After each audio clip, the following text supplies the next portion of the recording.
Meanwhile, it looks like Obamacare is just entering the financial woods amid signs here that despite it being signed into law and signing up millions who didn't have insurance, suddenly with insurance, the cost to almost all other Americans has gone up measurably and stands to go up even more. To Washington Examiner healthcare reporter Paige Winfield Cunningham on whether this will become an issue in tomorrow's vice presidential debate. What do you think? Well, if the ground was ever prime for Republicans to attack Democrats over the Affordable Care Act, it's definitely now. For the first time, you see a lot of the GOP predictions about cost, coverage, and quality of care.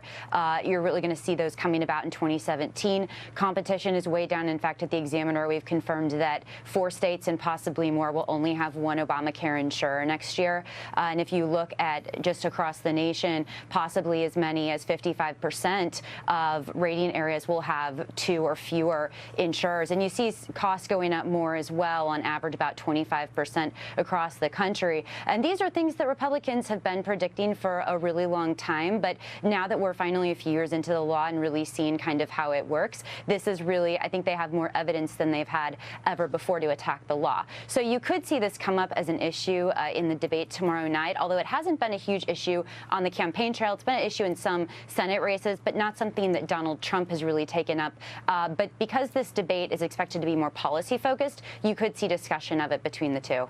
You know, I always wonder now, given the building attention on Donald Trump's taxes and everything else, do issues like these get lost? In other words, we're so focused on what he paid and when, or didn't pay and when, or for how long, that all these other legitimate issues sort of get cast aside, and the VP debate also gets preoccupied with them. Well, I definitely think Trump's approach has been different than any of the other Republicans in the primaries would have been. I mean, if we had had Cruz or Rubio, they've spent a lot of time hammering the ACA, and I think you would see a lot more discussion of it on the campaign trail. Donald Trump doesn't get in so much to policy, and so his discussion of the issue has been only cursory. And I think it's actually led to a little bit of frustration among strategists at some points, because they really see Obamacare as this weapon that Republicans could really hammer Democrats with. That said, Mike Pence may be a little bit hesitant to bring it up in the debate, because he is one of a few Republican governors who actually did choose to expand a portion, to accept a portion of the law by expanding Medicaid. And he received some criticism for that.